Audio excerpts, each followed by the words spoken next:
Bueno, creo que estamos todos. Ahora sí.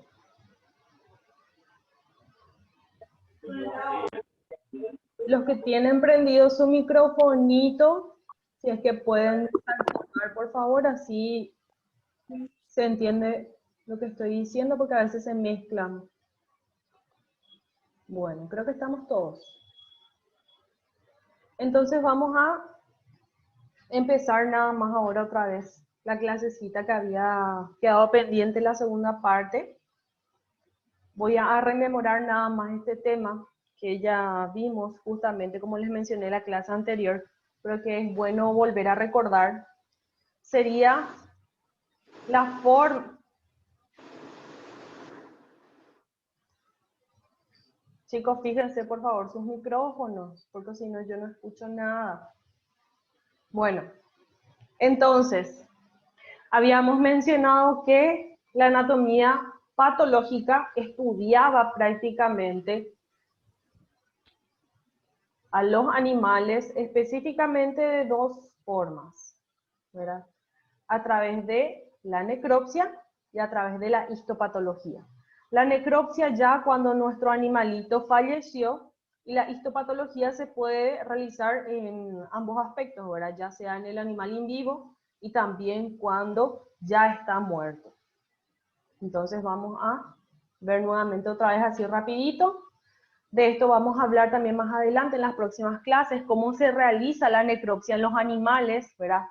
Hay diferentes métodos dependiendo de la especie, no es lo mismo hacer una necropsia a un canino, a un suino, a un bovino o a un equino.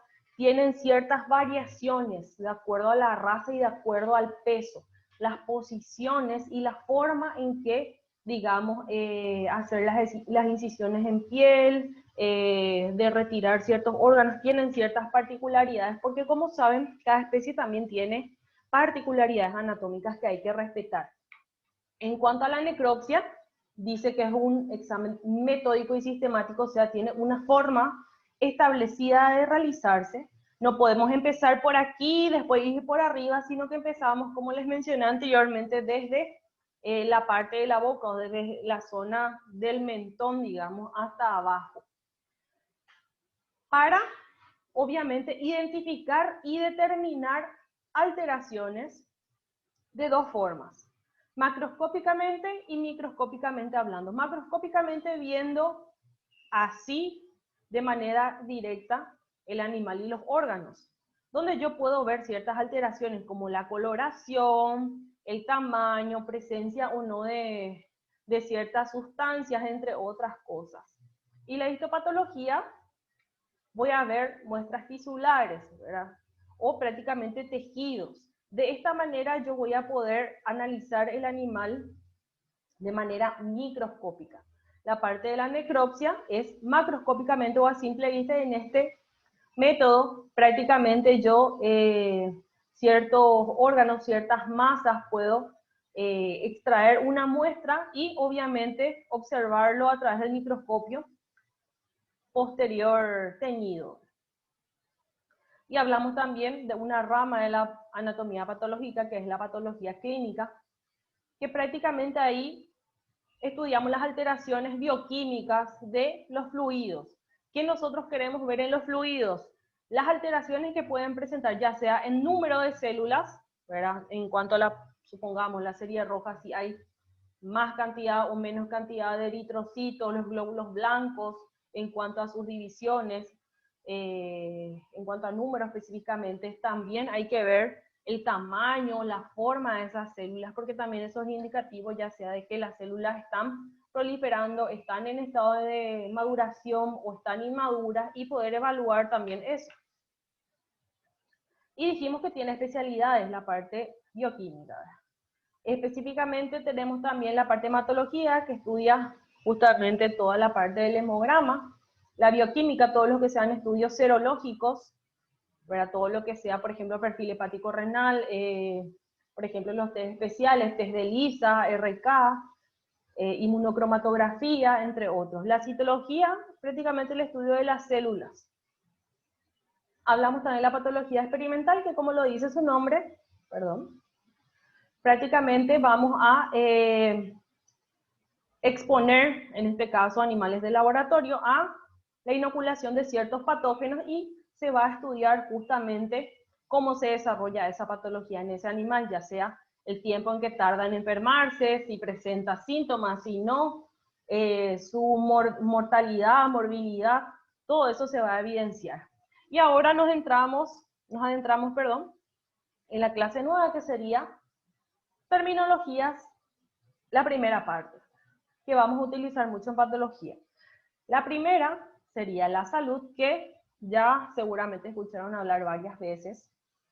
Hay varias definiciones, pero esta me gusta bastante porque engloba prácticamente lo que sería esta palabra.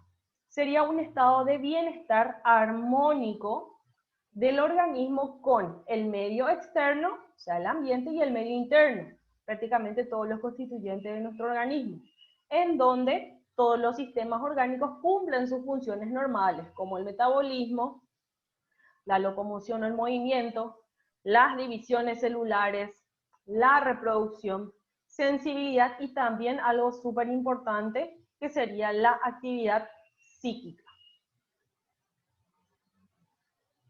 Posteriormente tenemos lo contrario, que sería la enfermedad, el cual es un estado, como ya sabemos, opuesto a la salud, caracterizado por la alteración de la armonía de nuestro organismo con el medio externo, así como también con el medio interno.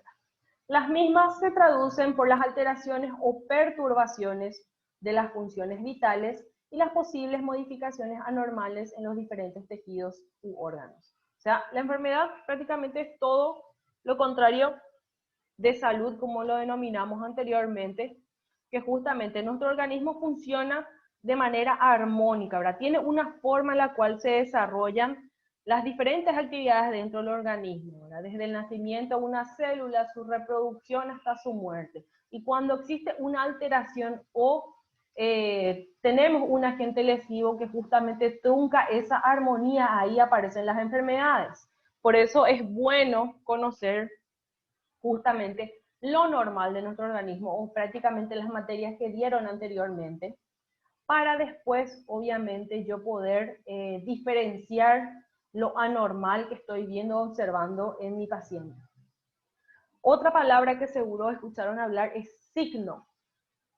Me dice que es toda manifestación de enfermedad, pero perceptible por el médico a través de la exploración clínica. Por ejemplo, la claudicación o cojera, vómito, diarrea. O sea, el signo es algo que yo puedo evidenciar en mi paciente que me dice que está teniendo una alteración. No confundan con síntomas, son cosas diferentes.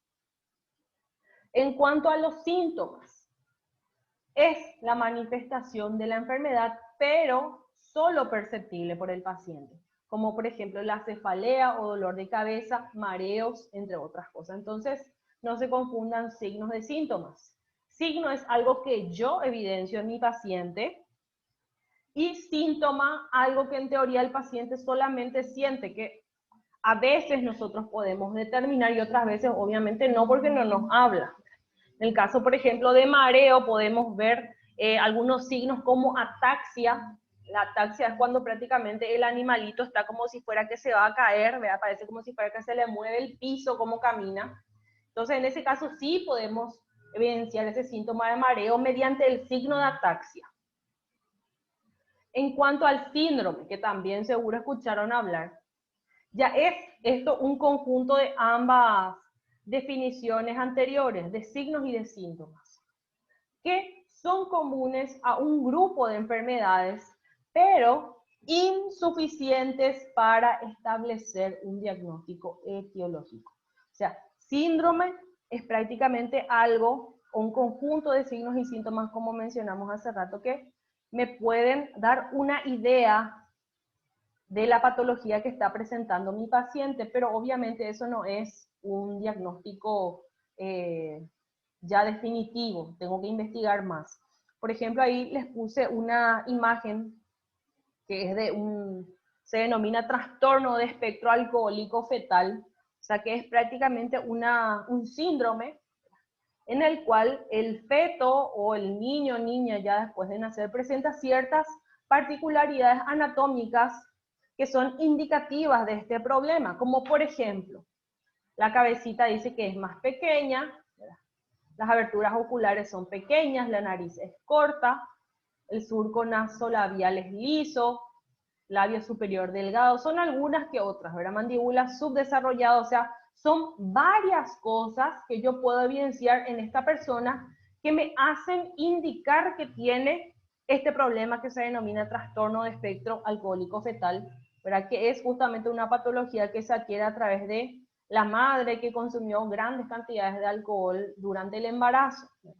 También está el síndrome de Down, ¿verdad? Que, como saben, las personas que sufren este síndrome tienen ciertas particularidades faciales que hacen indicativo de esta patología, digo bien, pero como menciona acá, son insuficientes para dar un diagnóstico etiológico o específico, ¿verdad? Obviamente se deben hacer más pruebas. Luego hablamos de los agentes patógenos, que esta palabra van a escuchar varias veces. Me dice que son aquellos agentes injuriantes o lesivos. Estos pueden ser vivos o inanimados que pueden provocar o desencadenar un estado morboso. Morboso no se refiere a otra cosa. Morboso, aquí en anatomía patológica nos referimos a una entidad que puede desencadenar ciertos signos o síntomas en un paciente. O patológico, dice, caracterizado por las alteraciones estructurales y funcionales del o de los sistemas orgánicos, e inclusive puede ocasionar la muerte del animal. O sea, los agentes patógenos son cualquier cosa o cualquier agente, puede ser inanimado o no, como en el caso de virus, bacterias, hongos, o como en el caso de, supongamos, un cuchillo, un tenedor, ¿verdad? O un objeto punzante, perforante, ¿verdad? Todos esos son agentes patógenos, ¿verdad? Pero que obviamente al hacer una injuria o hacer una lesión o ingresar dentro de un organismo, me pueden desencadenar alteraciones, ya sea de manera estructural, y obviamente al presentar una alteración en su estructura también va a estar influenciada la función, o sea, esta también se va a ver alterada, y dependiendo obviamente de la complejidad, me pueden conllevar a la muerte o no del animal. También otra palabra que vamos a usar sería la infección. La infección dice, implica la penetración de un microorganismo patógeno en el huésped susceptible y su multiplicación o proliferación en el mismo, pudiendo ocasionar alteraciones patológicas locales, a distancia y sistémicas, secundarias a la infección. Por favor, no se equivoquen en esta definición y atiendan muy bien. La infección no es solamente cuando ingresa un agente patógeno en el cuerpo y ya está, terminó ahí. La infección va desde que ingresa mi agente patógeno, en donde, para que se pueda desarrollar una enfermedad, tiene que haber un organismo susceptible o una persona o un animal que tienda a enfermarse, ya sea porque tiene una enfermedad de base, ya sea porque tiene la inmunidad muy baja, ¿verdad? Entre otras cosas. Entonces, para que se pueda desarrollar A o B enfermedad, los microorganismos tienen que ingresar en mi huésped. Y este huésped tiene que ser susceptible. Una vez que ingresa en el huésped susceptible, estos patógenos se tienen que multiplicar y proliferar. Porque si ingresó, supongamos, 2 partículas virales, pero este huésped no era susceptible, por ende su inmunidad está súper bien, no ocurrió el proceso de multiplicación o proliferación viral o bacteriana, entonces la enfermedad quedó ahí, no se presentan signos ni síntomas. Entonces, la infección va desde, vuelvo a repetir, la penetrancia de ciertos patógenos en el huésped susceptible, Estos deben multiplicarse o proliferarse, ocasionando alteraciones patológicas, las cuales obviamente van a ser secundarias a esta infección. Y no se confundan con infestación. Infección no es lo mismo que infestación. Infestación sería la invasión parasitaria en piel y anexos. Generalmente nos referimos a ectoparásitos. Y la patogenia, esto también es súper importante, que prácticamente ya es también una palabra que conocen bastante, se utiliza mucho en la parte de parasitología, la patogenia. Me dice que trata de explicar los diferentes eventos que se producen dentro del organismo del huésped, desde el ingreso de los agentes patógenos hasta que se desencadenen los síntomas secundarios a las alteraciones estructurales y funcionales orgánicos. O sea, patogenia va desde que ingresó el agente patógeno en el huésped hasta que se desencadenó síntomas secundarios ¿a qué? A las alteraciones que me produjo este agente patógeno dentro de mi organismo, ya sea alteraciones estructurales y por ende alteraciones funcionales. Eso sería la patogenia, desde que ingresó el agente patógeno hasta que se desarrollen los síntomas. Otra palabra, por eso les digo, atiendan bien, son palabras similares, pero no significan lo mismo. La patogenicidad me dice que es una propiedad de un microorganismo de producir una enfermedad. O sea, no todos los microorganismos son malos, como por ejemplo, se me fue la palabrita. Bueno, no le voy a poner nombre. Es una bacteria que está... pero Clostridium es una bacteria que está normalmente justamente en la parte de intestino, ¿verdad? Un habitante normal. ¿Qué pasa? No tiene una patogenicidad alta, o sea, generalmente está ahí pero no causa ningún problema. Pero ¿qué pasa si por A o B motivo, supongamos, este paciente tiene la inmunidad baja o desarrolló cualquier otro tipo de patología? ¿Qué pasa? Estos individuos pueden llegar a proliferarse indiscriminadamente y entonces me desencadenan un cuadro de gastroenteritis o colitis, que me puede llegar a producir diarrea. Entonces, la patogenicidad se refiere a esa propiedad del organismo para producir algo. Generalmente lo clasificamos en patogenicidad baja, media o alta, ¿verdad? Generalmente estos tipos de patógenos tienen una patogenicidad baja, en el caso, obviamente, que no tengamos otro tipo de problemitas, ¿verdad? Hay otros, en cambio, otras bacterias o virus que tienen una patogenicidad alta o media, ¿verdad? Que significa que si hay poca cantidad en el organismo ya me pueden llegar a desencadenar una enfermedad. En cuanto a la virulencia, me dice que es el grado de poder patógeno de una cepa microbiana. Esta palabrita yo cambié en la diapositiva, así que si pueden prestar atención en las diapositivas de ustedes también si descargaron, decía cepa bacteriana, lo correcto sería una cepa microbiana, causante de una enfermedad y depende de dos factores, la toxicidad y la invasibilidad. O sea, la virulencia va a ser el poder que tiene ya sea un virus, una bacteria, un hongo, de producir la enfermedad y va a depender de qué. ¿Qué tan tóxico es?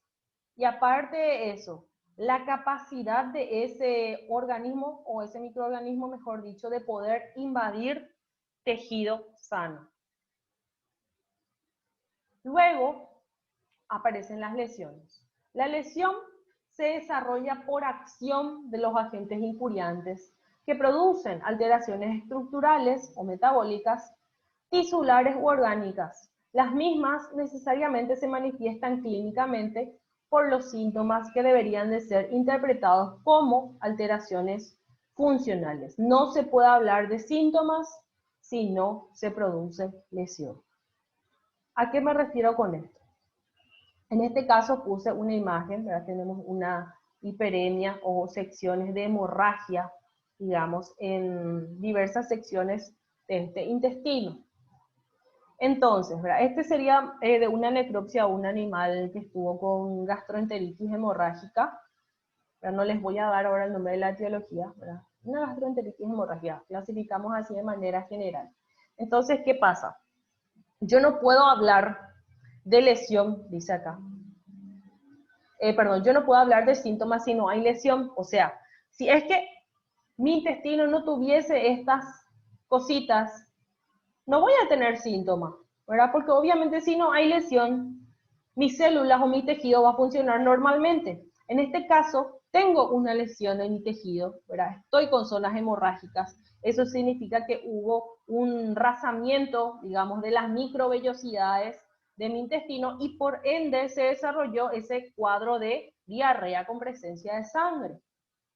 Entonces, cuando hablo de lesión, estoy hablando de que, cuando hablo de síntomas, significa que estoy ya con un tipo de lesión. Y la lesión es obviamente el resultado de las alteraciones, ya sea funcionales o estructurales, que me desencadenó mi agente injuriante. Ya mencionamos, el agente injuriante puede ser virus, bacteria, hongo, ácaros, o un objeto inanimado como un cuchillo, un objeto punzante, cortante, ¿verdad?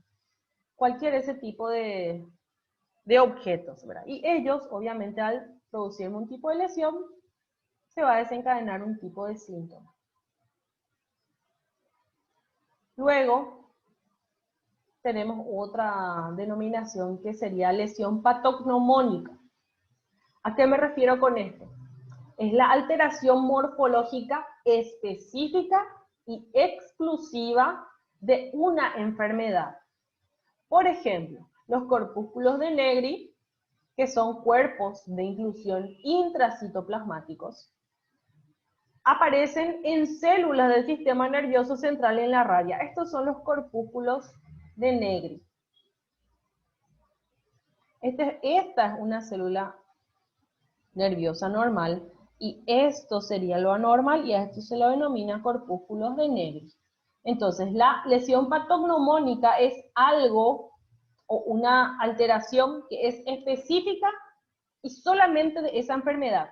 Por ejemplo, como en el caso de petequias, ya sea en zona abdominal, adentro de los pabellones auriculares, entre otras zonas, ¿verdad? Que son secciones de microhemorragias, no puedo decir que es una lesión patognomónica de erliquiosis. ¿Por qué? Porque justamente si es que mi paciente ingirió algún tipo de warfarínicos o algún tipo de rodenticida o algo, ¿verdad? Que me desencadena una, ¿cómo es que se dice? Algo que no me permita coagular mi sangre, pueden aparecer estos signos. Entonces no es algo característico exclusivamente de esa enfermedad, ¿se entiende? Luego tenemos la puerta de entrada a la infección. Son las vías por donde los diferentes microorganismos patógenos pueden acceder en el organismo, ya sea como vías aéreas, la bucal, conjuntiva ocular, genital y cutánea, entre otras. Algunas necesitan una puerta de entrada determinada y otras pueden utilizar varias vías. O sea, la puerta de entrada de la infección sería cualquier lugar donde puede ingresar un agente patógeno. Generalmente son las mucosas por donde suele tener mayor cantidad de acceso, como la mucosa bucal, la conjuntival, la nasal, la vulvar, prepucial, ¿verdad? Son puertas de entrada, que se refiere con que algunas necesitan una puerta de entrada determinada y otras varias vías.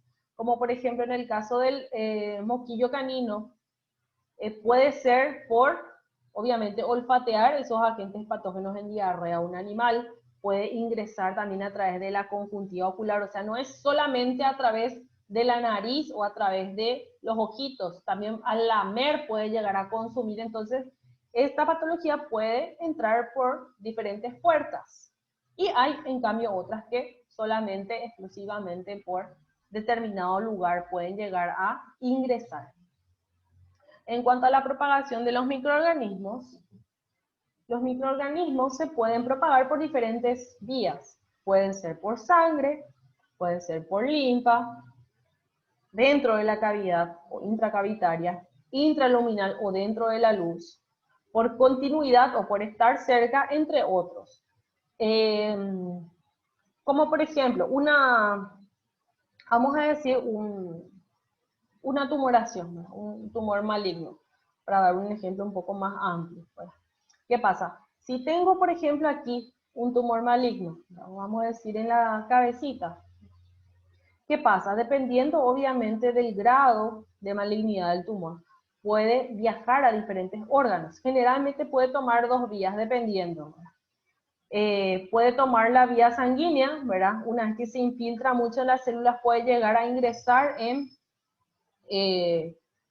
las arterias o las venas y viajar obviamente a otros lugares. También a través de los conductos linfáticos pueden llegar a proliferar y también es un indicativo justamente de la malignidad, ¿verdad? El grado de ir hacia otros lados, y eso se evidencia en los ganglios linfáticos, ¿verdad? Generalmente se encuentran mucho más grandes. También, ¿qué pasa? Supongamos, ese tumor viajó hasta cavidad abdominal. ¿Qué puede pasar, verdad? ¿Qué sé yo? Se fue hasta el estómago, ¿verdad? Ese tumor puede crecer dentro, perdón, me refiero más a intraluminal. Intracavitaria significa dentro de la cavidad, puede ser cavidad abdominal, cavidad torácica, ¿verdad? No necesariamente dentro de un órgano, puede estar por fuera, por continuidad, ¿verdad? Por ejemplo, tenemos un tumor a nivel de hígado, este puede pasar directamente a los riñones, ¿verdad? Porque están dentro de todo cerca, eso se refiere con la propagación. Pueden tomar diferentes vías dependiendo, obviamente, del agente patógeno que estamos hablando.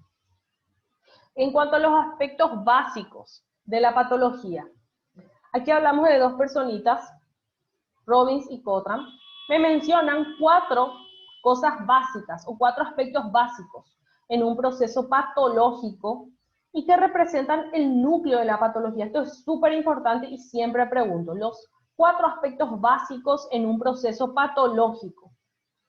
Lo primero, o lo que siempre yo voy a buscar en un proceso patológico, va a ser la etiología o causa. ¿Qué es lo que me causó esta enfermedad? ¿Qué es lo que me causó la muerte de este paciente? La patogenia o cómo se desarrolló esa enfermedad desde que ingresó mi agente patógeno. Las lesiones, ¿verdad? O las alteraciones que yo encuentro dentro de los órganos, y a todo esto yo le voy a dar un nombre, ¿verdad? O un significado clínico, secundario justamente a las lesiones y los cambios que yo veo en la morfología de mis órganos. Entonces tenemos los 4 aspectos básicos de un proceso patológico, son etiología o causa, patogenia, lesiones y significado clínico. En cuanto a la etiología, diferentes causas que pueden inducir alteraciones estructurales y funcionales a nivel celular, tisular o orgánico. La definición de etiología entonces es esta. Son las causas que pueden inducir alteraciones, ya sea funcionales o estructurales, a nivel de una célula, a nivel de un tejido o a través de un órgano. Y depende de varios factores. Va a depender del tipo de agente, va a depender del tiempo e intensidad de acción, va a depender de la patogenicidad y virulencia, el grado de resistencia y susceptibilidad del organismo que pueden llegar a desencadenar una enfermedad. Como les dije, ¿verdad? Las causas que me puede desencadenar algo, ¿verdad? ¿Qué tan mal le va a hacer a un paciente o a una persona? Obviamente va a depender de si es algo viral, algo bacteriano. Generalmente los virales son más complicados porque no hay retrovirales o antivirales específicos. También, obviamente, del grado de patogenicidad, ¿verdad? ¿Qué tanta capacidad tiene esta entidad de poder desarrollarme una enfermedad? ¿Hace cuánto tiempo le está afectando? ¿Verdad? Entre otras cosas. También estas personas, Robbins y Cotram, agrupan a los agentes etiológicos en intrínsecos o los que son genéticos, así como también los adquiridos, o obviamente que no dependen de uno, que son ya exógenos, como infeccioso, nutricional, químico y físico. Aquí me dice algo importante, me dice la enfermedad se produce cuando la acción de los agentes injuriantes sobrepasa la capacidad de adaptación del organismo. Acuérdense que mencionamos en la primera clase que prácticamente nuestro organismo trata de adaptarse o trata de sobrellevar ciertas acciones o ciertas actividades que se desarrollan dentro del cuerpo. ¿Verá cómo? Como por ejemplo, ¿verdad? Una persona que era muy delgadita empezó a irse al gimnasio, es mucho más grande, entonces trata de compensar esa mayor actividad sufriendo un proceso de hipertrofia. Entonces, para que se desarrolle la enfermedad, obviamente se tiene que vencer esa barrera de que mi cuerpo, o mis células ya no pueden luchar contra esa entidad. Siempre se produce esa lucha, pero dependiendo de quién gana, sería justamente el desarrollo de ciertas patologías. Y tenemos aquí los factores causales endógenos o los internos. Son aquellos inherentes o propios al organismo. Pueden ser heredados o adquiridos. Predisponen a la aparición de determinadas enfermedades. Me menciona también a la diátesis. La diátesis es la predisposición de una persona o animal a contraer una enfermedad. Por ejemplo, las personas muy gordas, vamos a decir, tienden a justamente desarrollar un cuadro de diabetes o también hígado graso, entre otras patologías. Y también dice que algunas causas internas por sí solas pueden causar la enfermedad. Sin embargo, generalmente son necesarias de la influencia de causas internas y externas. Como en el caso que les dije, las personas que son gorditas de por sí tienden a generar, digamos, un cuadro de diabetes. Eso no significa que todos sí o sí presenten el cuadro de diabetes, sino que a veces influye también las otras causas, como por ejemplo el excesivo consumo de azúcares, ¿verdad? La poca actividad física, entre otras cosas, la heredabilidad. Bueno, aquí por ejemplo tenemos las causas inherentes, según Kuller. Me menciona primeramente los caracteres patológicos de transmisión hereditaria. Por ejemplo, las modalidades de transmisión genética simple puede ser autosómica, recesiva o dominante, o sea, hay ciertas patologías que, digamos, tienden a surgir en la descendencia mucho más que otras, o son más heredables, o vamos a decir, tienen un carácter más dominante, ¿verdad?, en aparecer. También dice que es importante destacar que la expresividad y la penetrancia son muy variables para las diferentes entidades nosológicas o las entidades que me llegan a producir una enfermedad. La primera, o la expresividad, se refiere al grado de manifestación, o sea, qué tanto se manifiesta esta enfermedad. Y la segunda, o la penetrancia, la frecuencia de esa patología hereditaria.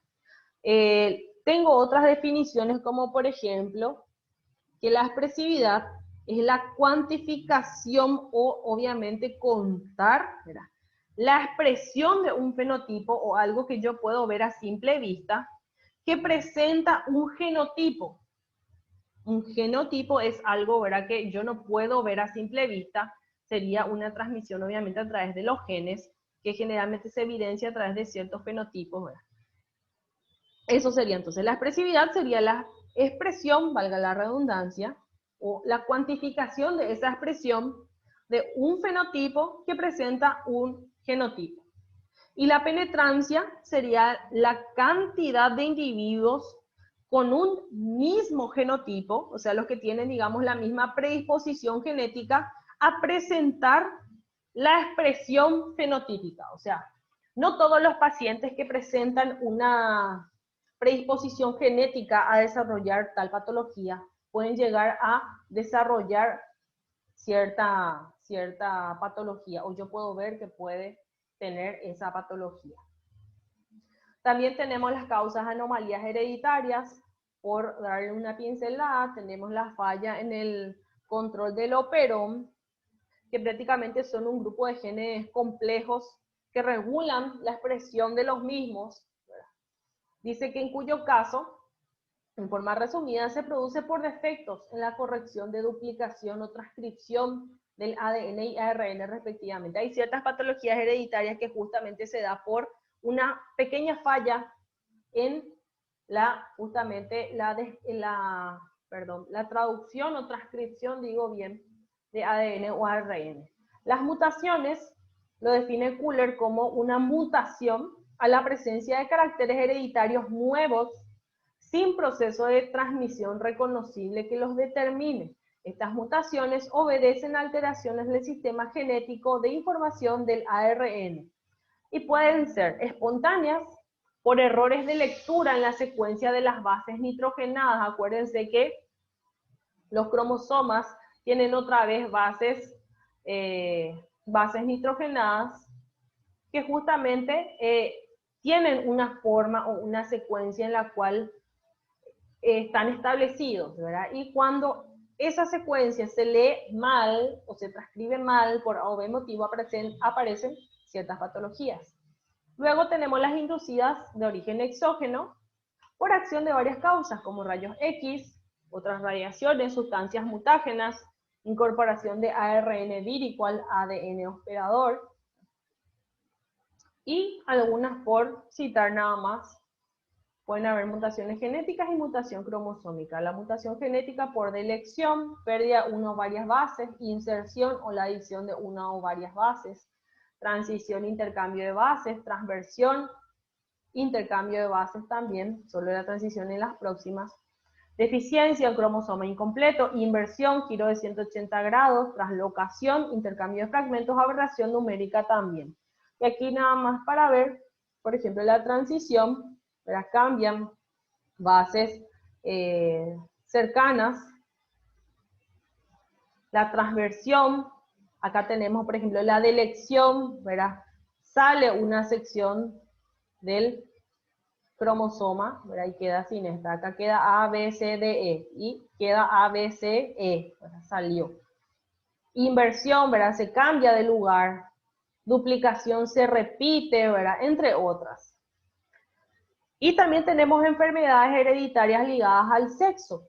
Según Kuller, son aquellas enfermedades en que los factores patológicos están localizados en un cromosoma sexual, que saben que tenemos dos, el X y el Y. Las mismas son raras en medicina veterinaria, pero se mencionan algunas como, por ejemplo, tenemos la deficiencia del factor 5, 6, 7, 8. AHF o hemofilia A, mejor denominado, están ligados al sexo masculino, son generalmente los machos quienes lo presentan. Está controlado por genes recesivos, o sea, tiene poca expresividad, o sea, no siempre se presenta. Descritas en perros de raza poodle o caniches, bulldog francés y schnauzer. Después tenemos